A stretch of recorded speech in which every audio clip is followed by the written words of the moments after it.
அம்மா மக்கள் முன்னேற்ற கழகம் இருங்க இருங்க இருங்க இருங்க குழுங்கிறது சொல்றேன்.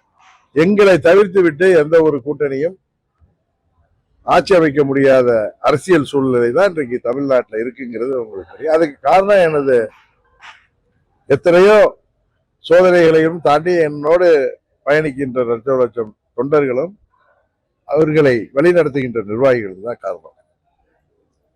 அதனால இன்றைக்கு அம்மா மக்கள் முன்னேற்ற கழகத்தை தவிர்த்து விட்டு தமிழ்நாடு அரசியல் இல்லை என்பது உங்களுக்கு தெரியும்.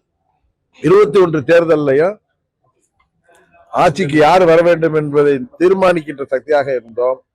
இந்த தேர்தலில் நாங்கள் சேர்கிற அணிதான் உறுதியாக ஆட்சி அமைக்கும். அதனால அதான் சொல்றேன், தமிழ்நாட்டில் கூட்டணிக்கு தலைமை தாங்குகின்ற கட்சிகள் இன்னைக்கு என்னென்ன கூட்டணி இருக்கு, எந்தெந்த கூட்டணி உருவாக இருக்கு அப்படிங்கிற கட்சிகளுக்கு தலைமை தாங்குகின்ற கட்சிகள் எங்களை அணுகி பேசி வருகிறார்கள். நாங்கள் உறுதியாக இந்த தேர்தலில் கூட்டணி தான் போட்டியிட போறோம். நாங்கள் எந்த கூட்டணிக்கு செல்வோம் என்பதை உறுதியாக உங்களுக்கு தெரியும்.